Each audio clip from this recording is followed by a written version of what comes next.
How Philadelphia media is covering the Patriots-Eagles Super Bowl rematch. Fly, billboard, fly. When the Patriots meet the Eagles on Thursday night in a rematch of Super Bowl 52, Bill Belichick's team will be focused on their own player evaluations, not exacting revenge. Patriots head coach has zero interest in looking back to February for extra motivation heading into the second preseason game.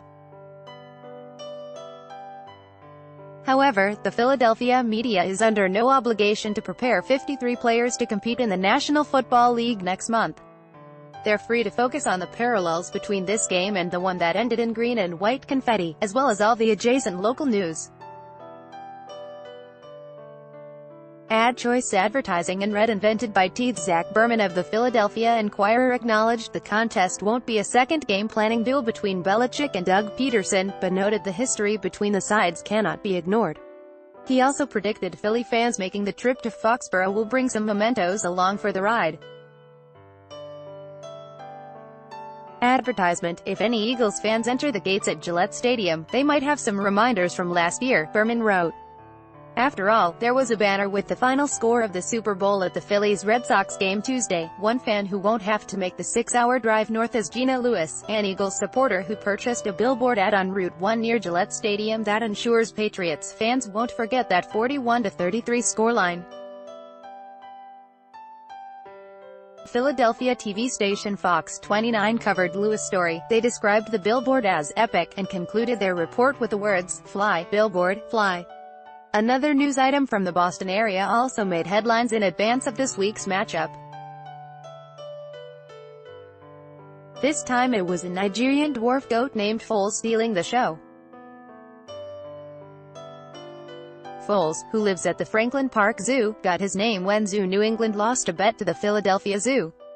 The goat, born 2 months after Nick Foles earned his Super Bowl MVP award, is now old enough to entertain visitors. The little boy and his friends started giggling. They couldn't stop giggling. All the giggling. NBC Philadelphia reports from Boston. Really, the reactions from children when they meet Foles the goat aren't that different than the reactions from Eagles fans when they meet Foles the GOAT. Advertisement: Foles, the human, is still waiting on a congratulatory message from the man known as the GOAT. Round these parts, Tom Brady never shook hands with the Eagles quarterback after the Super Bowl, and reportedly hasn't done so in any fashion since.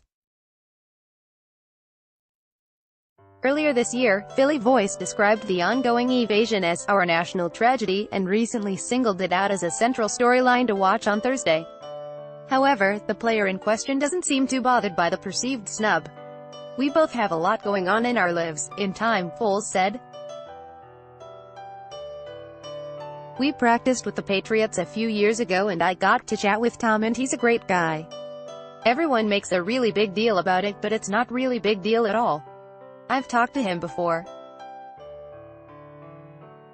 He's a guy the first have always looked up to. You have to admire someone who's one of the greatest ever and still going strong.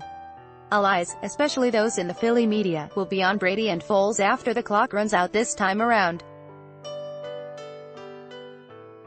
By Taboola Sponsored links promoted links. You may like Vikings free online game. Play this for 1 minute and see why everyone is addicted. Vikings free online game on Babel. This app will have you speaking a new language in 3 weeks. Bablando Afrizap, the 20 most generous billionaires in the world. Afrizap unda Business Plus, 21 countries with the most powerful passports. Business Plus unda Blinkist. This woman reads 100 books in a month. Blinkist undo 10 likes 10 best smart home tech 10 likes undo.